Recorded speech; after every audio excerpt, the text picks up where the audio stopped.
I'm in the Gothic world, the world of chivalry, courtesy and romance, a world in which serious things were done with a sense of play, where even war and theology could become a sort of game, and when architecture reached a point of extravagance unequalled in history.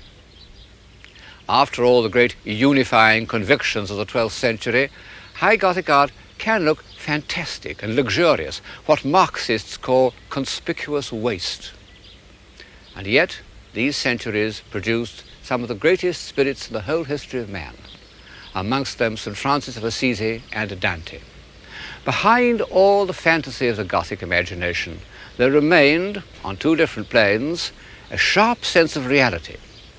Medieval man could see things very clearly, but he believed that these appearances should be considered as nothing more than symbols or tokens of an ideal order, which was the only true reality. The fantasy strikes us first. A charming example is this series of tapestries known as The Lady with the Unicorn, one of the last and most seductive examples of the Gothic spirit. It is poetical, fanciful, and profane. Its ostensible subject is the four senses, but its real subject is the power of love, which can enlist and subdue all the forces of nature, including these two emblems of lust and ferocity, the unicorn and the lion. They kneel before this embodiment of chastity and even hold up the corners of her tent. These fierce beasts have become, in the heraldic sense, her supporters. And all round this allegorical scene is what the scholastic medieval philosophers used to call nature naturing, natura naturans. Birds, trees, flowers, leaves galore, and those rather obvious symbols of nature naturing, rabbits.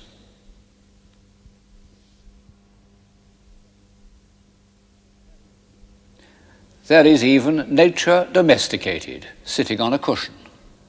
What an image of worldly happiness at its most refined, what the French call the douceur de vivre, which is often confused with civilization.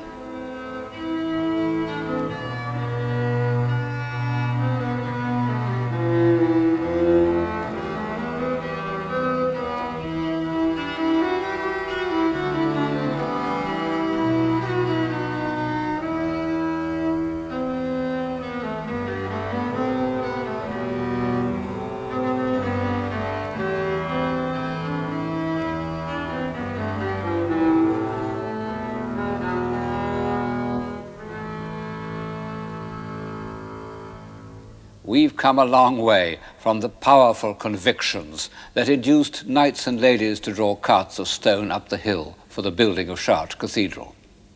And yet, the notion of ideal love and the irresistible power of gentleness and beauty, which is emblematically conveyed by the homage of these fierce beasts, can be traced back for 3 centuries, and we may even begin to look for it in the north portal of Chartres.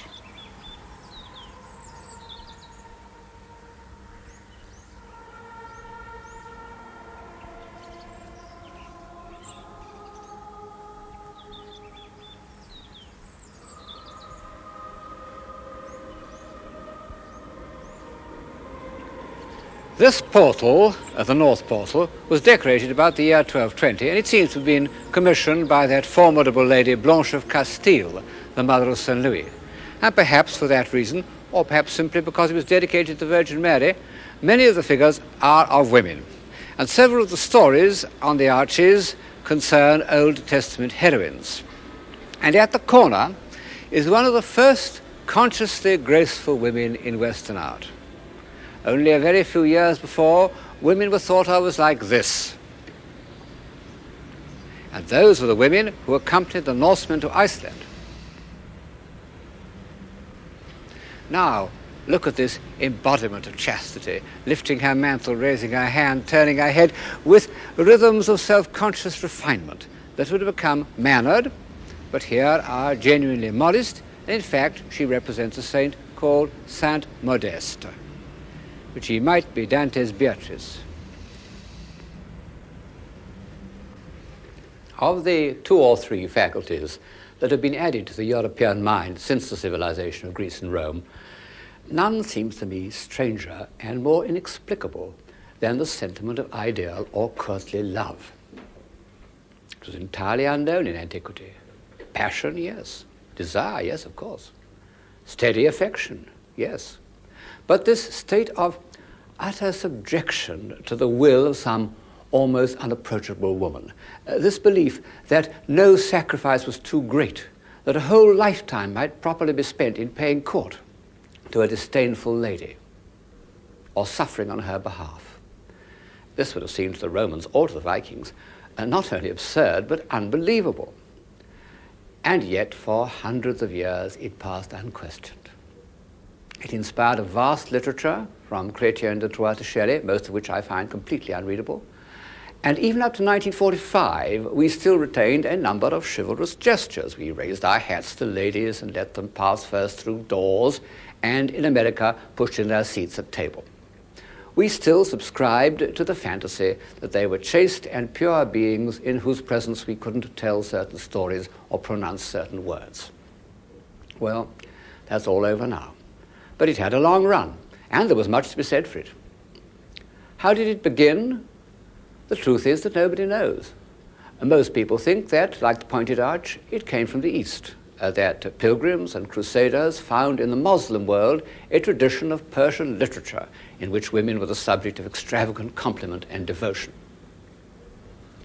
I don't know enough about Persian literature to say this is true, but I do think that the Crusades had another, less direct influence on the concept of courtly love. The lady of a castle must always have had a peculiar position, cooped up with so many unoccupied young men who couldn't spend all their time fighting.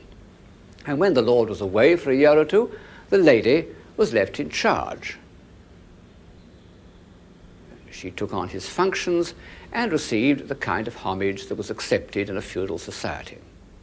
And the wandering knight who visited her did so with the mixture of deference and hope that one gets in the troubadour poems. Pour mon cœur relais, serve une chanson faire.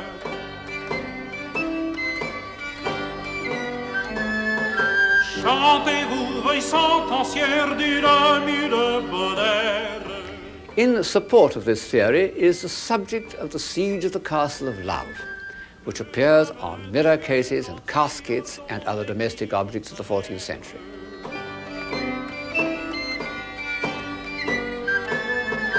Certes, y a le lit comme une sœur, hélas, car elle a très tous mon cœur pris en ses lasse. Celui qu'on doit avoir rien. I ought perhaps to add that the idea of marriage doesn't come into the question at all. Medieval marriages were entirely a matter of property.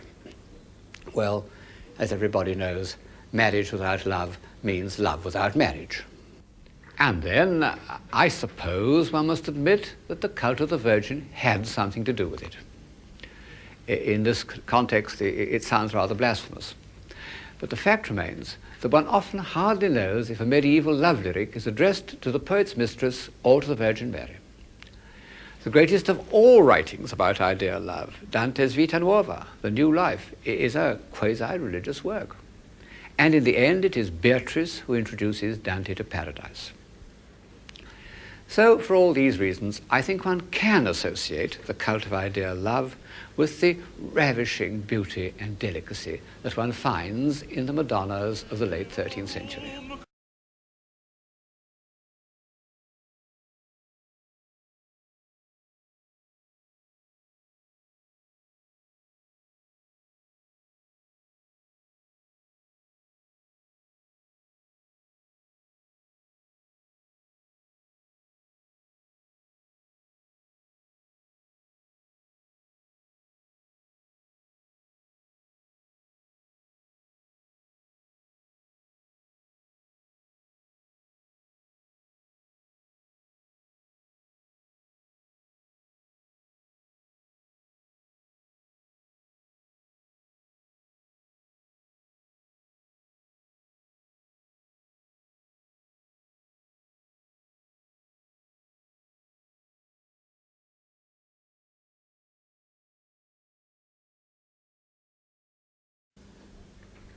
Courtly love was not only the subject of lyrics, but of long, very long stories in prose and verse. And this reminds me of something else that the Gothic centuries added to the European consciousness, that cluster of ideas and sentiments which surrounds the words romantic and romance. One can't really say that romance was a Gothic invention. I suppose that, as the word suggests, it was Romanesque and grew up in those southern districts of France where the memories of Roman civilization had not been quite obliterated when they were overlaid by the more fantastic imagery of the Saracens. But the chivalrous romance of the Gothic time, from Chrétien de Troyes in the 13th century to Malory in the 15th, with their allegories and personifications, their endless journeys and night-long vigils, their spells and mysteries, had a special appeal to the medieval mind. For 200 years, the Roman de la Rose was probably the most read book in Europe, except for Boethius and the Bible. Well, it's not much read today, except in order to pass examinations. But of course, the effect of these romances on 19th century literature was decisive, whether as a quarry or as an imaginative escape, especially in England. The Eve of St. Agnes, the Belle Dame sans Merci, the Idylls of the King, to say nothing of that crucial masterpiece of the late 19th century, Wagner's Tristan and Isolde. One can't say that Gothic romance hasn't played a part in our experience, if only at second hand.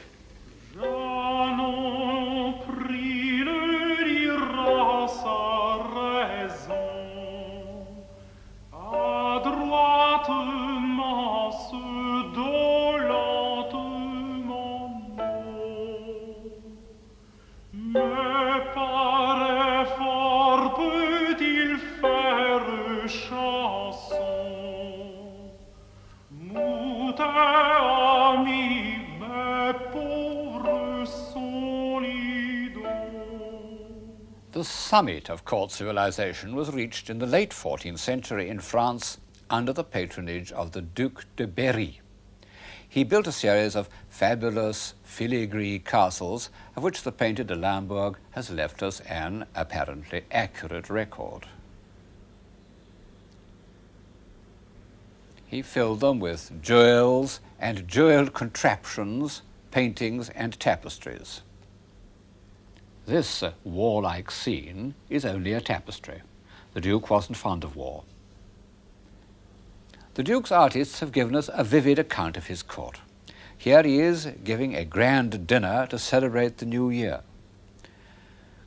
There are no ladies present, which is curious, because the Duke, who was an amiably self-indulgent man, is reported to have said of women, "The more the merrier, and never tell the truth."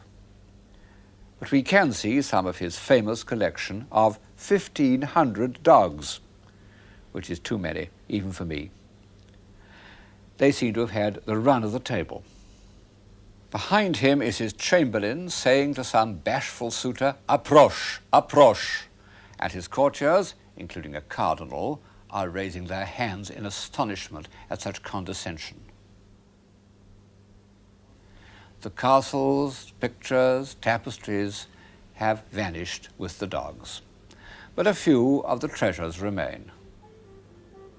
This gold cup is one which seems to have been owned by the Duke, and one of the few objects from which one can still catch the flavor of this fanciful, luxurious world.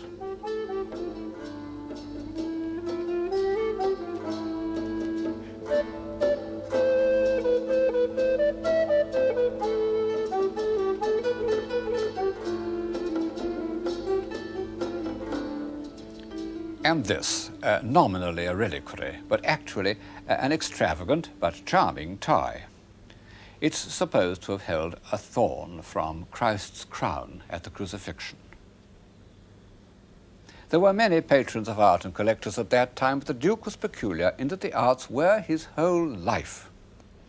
And to pay for his collections, he taxed his subjects mercilessly, and they probably wouldn't have agreed with this miniature where St. Peter seems to be admitting him to heaven without the usual formalities. It was a colder world for peasants. The manuscripts illustrate another capacity of the human mind which had grown up in the preceding century, the delighted observation of natural objects, leaves and flowers, animals and birds. Birds were a medieval obsession. They're the subject of one of the earliest medieval sketchbooks, and they fill the borders of manuscripts. If you would ask the 14th century cleric to account for all these birds, he would probably have said that they represented souls, because they can fly up to God. But this doesn't really explain why artists drew them with such obsessive accuracy, and I think the reason is that they have become symbols of freedom. Under feudalism, men and animals were tied to the land. Very few people could move about, only artists and birds. They were cheerful, hopeful, impudent, and mobile, and in addition had the kind of markings that fitted in with medieval heraldry. The Duke's earliest manuscripts had shown an isolating and symbolizing approach to nature. But in the middle of his career, he discovered an artist or a group of artists called de Limbourg, who by some stroke of original genius saw nature as we see it, as part of a complete visual experience. No doubt much of their work's been lost, but one book remains, The Very Rich Hours, which is one of the miracles of art history. Here are men and women cultivating the fields, harrowing, sowing, with a scarecrow in the background, haymaking and harvesting, and suddenly we realize that all this had been going on in the same places, more or less unchanged, all through the Dark Ages, and went on in the same way right up to the last war. In the foreground, a party of nobles out hawking indulged in a little mild courtship, so called because it was only in courts that one had time for these agreeable preliminaries, instead of getting down to business immediately.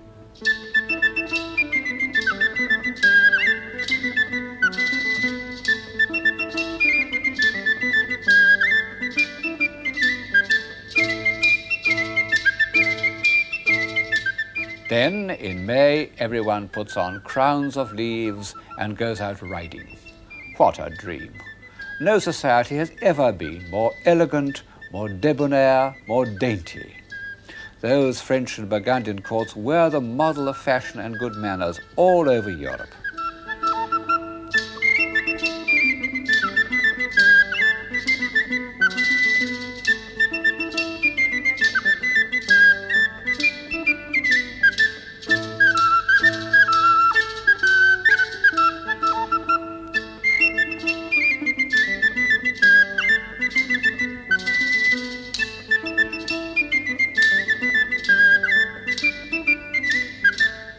Many people, when you mention to them the word civilization, think of something like this. Well, it isn't to be sneezed at. But it isn't enough to keep a civilization alive, because it depends on a small, static society that never looks outside or beyond. And we know from many examples that such societies become petrified, anxious only to hold on to their own social order. The great, indeed the unique merit of European civilization has been that it has never ceased to develop. Even the idea of courtesy could take on an unexpected form. In the years when the north portal of Chartres was being decorated, a rich young dandy named Francesco Bernardone suffered a change of heart. He was, and always remained, the most courteous of men. He was deeply influenced by French ideas of chivalry.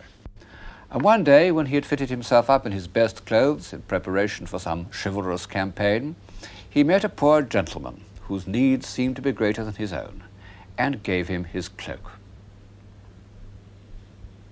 That night he dreamed that he should rebuild the celestial city. Later, he gave away his possessions so liberally that his father, who was a rich businessman in the Italian town of Assisi, decided to disown him, whereupon Francesco took off his remaining clothes and said that he would possess nothing, absolutely nothing. The Bishop of Assisi hid his nakedness and afterwards gave him a cloak, and Francesco went off into the woods singing a French song. The next 3 years he spent in abject poverty, looking after lepers, who were very much in evidence in the Middle Ages, and rebuilding with his own hands abandoned churches. In all his actions he took the words of the Gospels literally, and he translated them into the language of chivalric poetry. He said that he had taken poverty for his lady, and when he achieved some still more drastic act of self-denial, he said that it was to do her a courtesy. It was partly because he saw that wealth corrupts and is the cause of war, but partly because he felt that it was discourteous to be in the company of anyone poorer than oneself. I have so far illustrated the story of St. Francis by the work of the Sienese painter Sassetta, because although he painted so much later, the chivalric Gothic tradition lingered on in Siena as nowhere else in Italy, and gave to Sassetta's sprightly images a lyric, even a visionary quality, more Franciscan than the ponderous images of Giotto. But I must now change to Giotto, not only because he lived 150 years earlier than Sassetta, that's to say, much nearer the time of St. Francis, but because he was chosen to decorate the great church where I'm now standing, the Church of St. Francis, built very shortly after his death. How many of these frescoes are really by Giotto's own hand is an open question. Modern English scholars have taken it into their heads to say that Giotto practically never went to Assisi at all. Italian scholars think that he painted nearly all of them. I'm inclined to think that Giotto was one of those artists, like Raphael, who attached much more importance to invention than to execution. He was quite prepared to let his pupils, there must have been a small army of pupils, carry out his ideas. The ones here above my head, I'm pretty sure he painted himself because they have all his weight and dramatic power. Where he seems to me to fall short is in his actual image of the saint. It's too grave and commanding. It has none of that sprightliness almost, that sense of joy which St. Francis valued almost as much as courtesy itself. Incidentally, we don't know what St. Francis looked like. The best known early painting is attributed to Cimabue. It looks quite convincing, but I'm afraid that it's entirely repainted and only shows us what the 19th century thought St. Francis ought to have looked like. From the first, everyone recognized that St. Francis was a religious genius, the greatest, I believe, that Europe has ever produced. Although he was only a layman, the Pope gave him permission to found an order here at Assisi.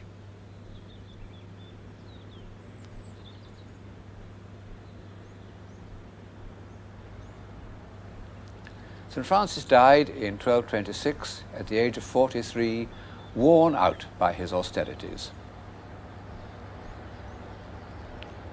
On his deathbed, he had asked forgiveness of poor brother Donkey, my body, for the hardships he had made it suffer. He had seen his order go from a group of humble companions and become a great institution, a power in church politics. And at a certain point, he had quite naturally and simply relinquished control. He knew that he was no administrator. Within 2 years, only 2 years of his death, he was canonized, and his companions began to build this great church to his memory. A masterpiece of Gothic architecture, also an incredible piece of engineering.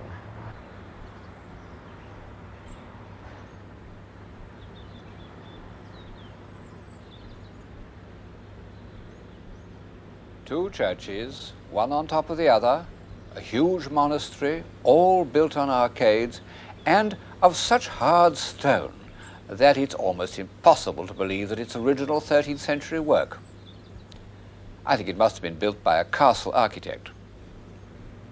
It was decorated by all the chief Italian painters of the 13th and 14th centuries, from Cimabue onwards, so that it has become the richest and most evocative church in Italy.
Strange memorial to the little poor man whose favourite saying was, "Foxes have holes and the birds of the air have nests, but the Son of Man hath not where to lay his head."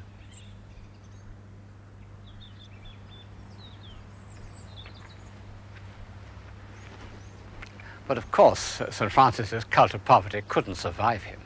It didn't even last his lifetime.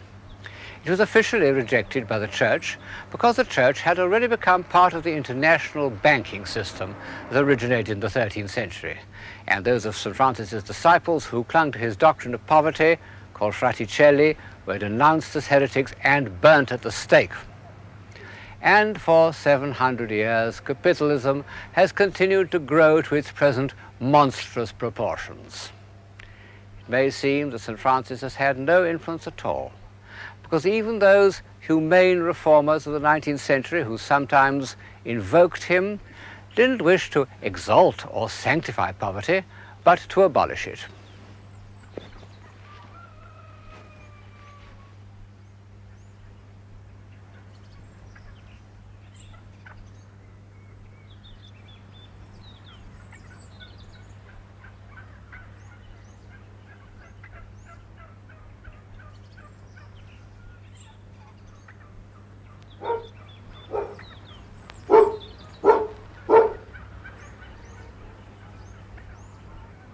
And yet, his belief that in order to free the spirit we must shed our earthly possessions is the belief of that all great religions have in common, East and West, almost without exception.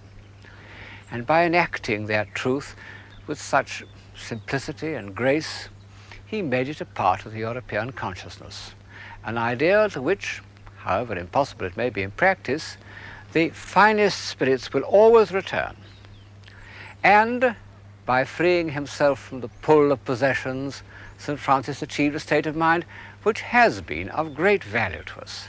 I mean his belief in the unity of creation and the possibility of universal love. It was only because he possessed nothing that St. Francis could feel sincerely a brotherhood with all created things, not only living creatures like Brother Pig, but Brother Fire and Sister Wind. This philosophy inspired his hymn to the unity of creation, known as the Canticle of the Sun, and it's expressed with irresistible naivete in a collection of legends known as the Fioretti, the little flowers. Not many people can make their way through the polemics of Abelard or the definitions of St. Thomas Aquinas, but everyone can enjoy these holy folk tales which, after all, may not be completely untrue. They are, in contemporary jargon, amongst the first examples of popular communication, at any rate since the Sermon on the Mount. And they tell us, for instance, how St. Francis persuaded a fierce wolf that terrified the people of Gubbio to make a pact by which, in return for regular meals, he will leave the citizens alone. "Give me your paw," said St. Francis, and the wolf gave his paw. Most famous of all, of course, is the Sermon to the Birds, those creatures which, as I've said, seemed to the Gothic mind singularly privileged. 7 centuries haven't impaired the naive beauty of that episode.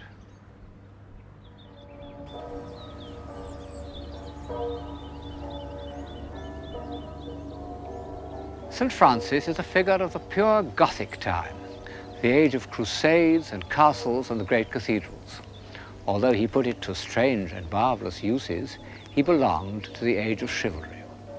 Well, however much one loves that world, I think it remains for us infinitely strange and remote. It's as enchanting, as luminous, as transcendental as the stained glass that is its glory. And, in the ordinary meaning of the word, as unreal.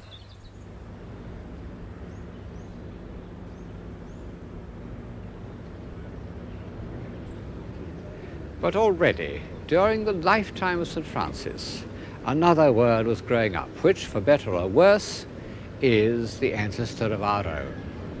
The word of trade, of banking, of cities, full of hard-headed men whom aim in life was to grow rich without ceasing to be respectable. Cities, citizen, civilian, civic life. I suppose that all this ought to have a direct bearing on what we mean by civilization. Behind me is the town hall of Siena, looking very much as it did in the 14th century. In fact, the city architect told me that the population is 2 less than it was in the 13th century. Historians sometimes maintain that civilization began in these Italian republics of the 14th century. Well, civilization, as I understand it, can be created in a monastery or a court just as well as in a city, perhaps rather better. But all the same, the social and economic system that grew up in the 13th century had a point. It was a manageable human unit. And as opposed to the system, if we can call it a system, of chivalry, it was realistic.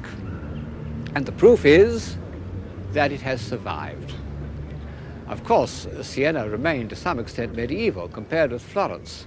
There, industrial and banking conditions at the time of Dante were surprisingly similar to those that exist in Lombard Street today, except that double entry wasn't invented till the 14th century in Genoa, I believe. Of course, the Italian republics weren't in the least democratic, as those pre-Marxist innocents the liberal historians used to think they were. Exploitation was in the hands of a few powerful families who managed to operate within the framework of a guild system in which the workers had no say at all.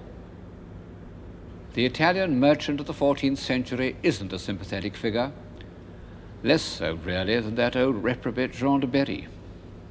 The stories of Florentine thrift are like the stories that Jews used to tell about each other. But, and here the parallel with Lombard Street is not so close, the new merchant classes, as patrons of the art of their own time, were at least as intelligent as the aristocracy. And just as their economic system was capable of an expansion that has lasted till today, so the painting they commissioned had a kind of solid reality that was to be the dominant aim of art up to the time of Cézanne. The first, and in some ways the greatest painter of this new reality was Giotto.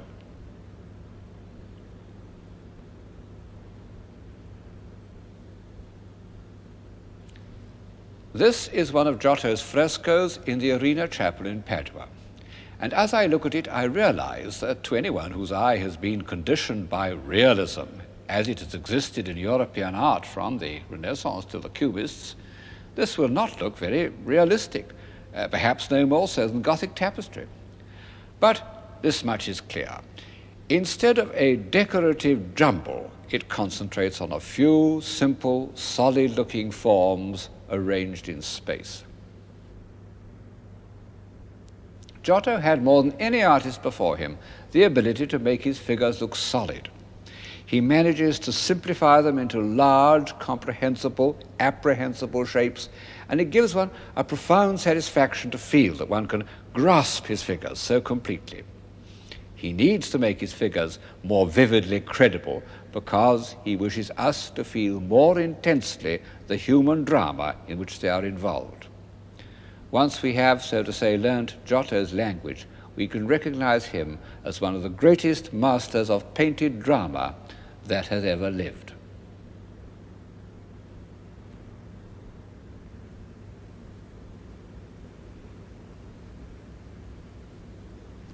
How did Giotto evolve this very personal and original style? When he was a young man, he was born in Tuscany in about 1265. Florentine painting was really only a less polished form of Byzantine painting. It was flat, flowing, linear, based on traditional concepts which had changed very little for 500 years. For Giotto to break away from it and evolve this solid, space-conscious style was one of those feats of original creation that have occurred only 2 or 3 times in the history of art. When such drastic changes do take place, one can usually find certain points of departure, models, predecessors, but not with Giotto. We know absolutely nothing about him till the year 1305, when he decorated a small plain building in Padua, known as the Arena Chapel, and made it, to anyone who cares for painting, one of the holy places of the world. It was commissioned by a moneylender named Enrico Scrovegni, whose father had actually been imprisoned for usury, that is to say, for charging an extortionate rate of interest, because moderate rates of interest were unofficially countenanced. And it's one of the first instances of the new rich commissioning works of art as a kind of atonement, a practice that has benefited the world almost as much as vanity and self-indulgence.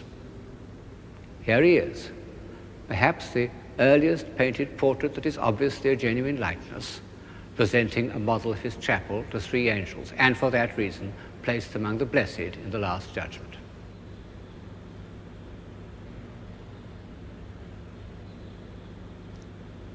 Giotto is the supreme dramatist of human life in all its diversity. He can depict a scene like this, marriage at Cana, which is almost Chaucerian. Amen dica facile, iam satur de gramine, amen, amen itera, aspernare vetera, esirana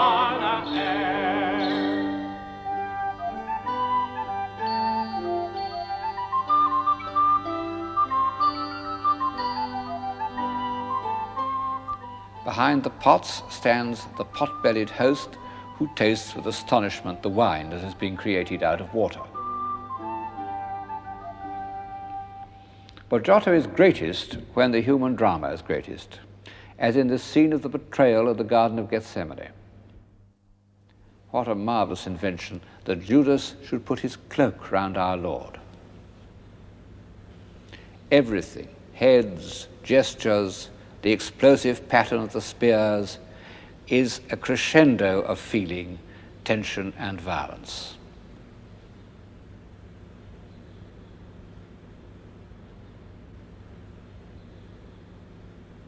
But he can also achieve the lyrical beauty of the Virgin's wedding procession.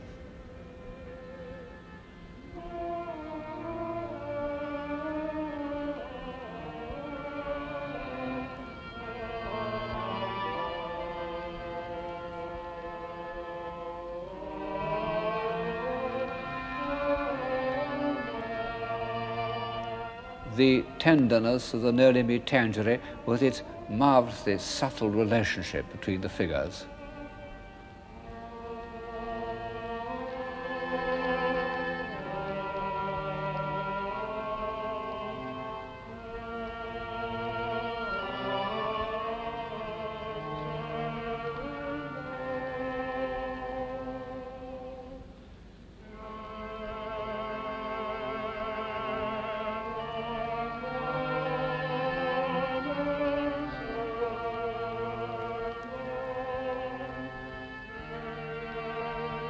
And finally, the Lamentation over Christ's dead body.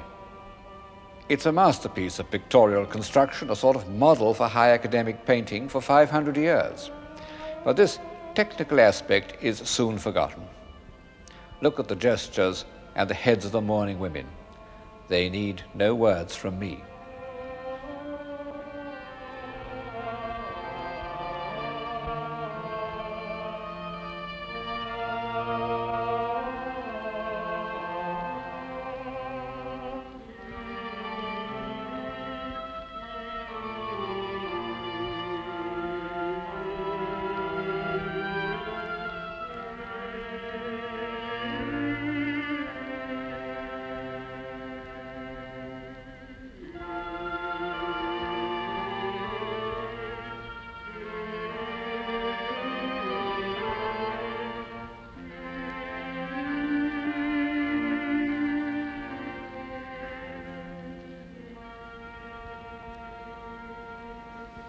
Although I think that Giotto was one of the supreme painters of the world, he has equals. But in the year of his birth, and in the same district, was born a man who is unequaled, the greatest philosophical poet that has ever lived, Dante. Since they were contemporaries and compatriots, one feels that it should be possible to illustrate Dante by Giotto. They seem to have known each other, and Giotto may have painted Dante's portrait. In fact, their imaginations moved on very different planes. Giotto was above all interested in humanity. He sympathized with human beings, and his figures, by their very solidity, remain on earth. Well, of course, there is humanity in Dante. He lived in the thick of Florentine politics, and all the characters he had pitied or hated or admired appear in his poem, not only as representatives of good and evil, but with the vividness of real people. But Giotto lacked Dante's philosophic power and moral indignation, that heroic contempt for baseness that was to come again in Michelangelo. Above all, that vision of a heavenly order and the intellectual power to make it comprehensible.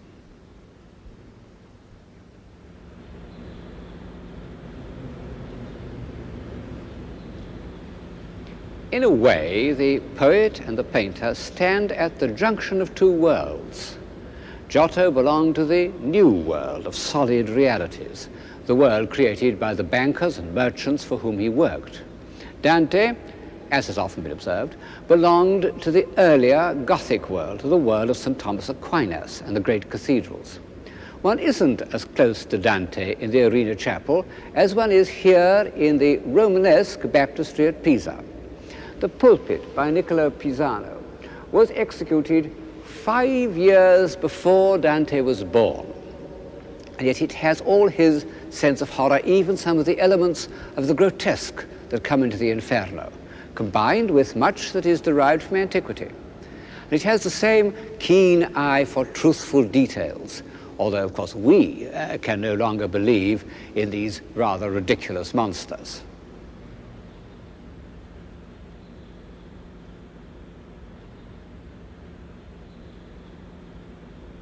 Niccolo's son, Giovanni, about 15 years older than Dante and Giotto, and deeply influenced by the Gothic art of the North, seems to me perfectly to reflect the Dantesque spirit.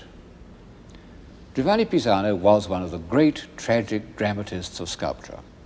The pulpits he carved at Pisa and at nearby Pistoia depict a terrible world. Here is the grief-filled suffering of the massacre of the innocents.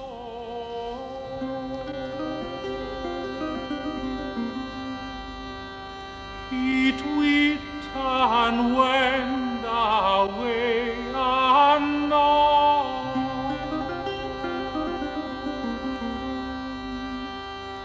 The languor that each he knows,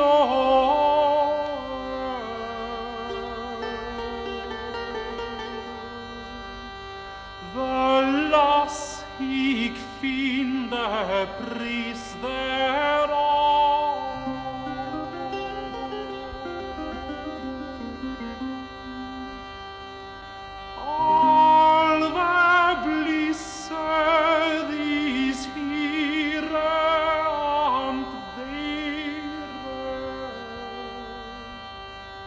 Wie lange vertände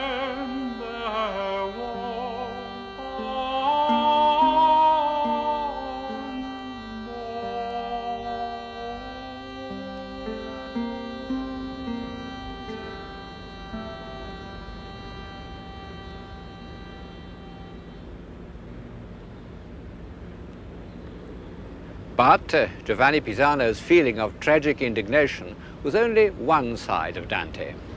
In the second half of his great poem, from the middle of the Purgatorio onwards, there are moments of disembodied bliss to which no artist of the time did justice. Nor were the painters of the 14th century ready to reflect Dante's feeling for light. Like all the heroes of this series, Dante thought of light as the symbol of civilized life. And in his poem he describes accurately and economically light in all its varying effects. The light of dawn, light on the sea, light on leaves in spring. But all these beautiful descriptions, which are the part of Dante that we like best, are only similes. They are introduced by the words as when. They are intended to illustrate and make comprehensible to our earthbound senses the vision of divine order and heavenly beauty.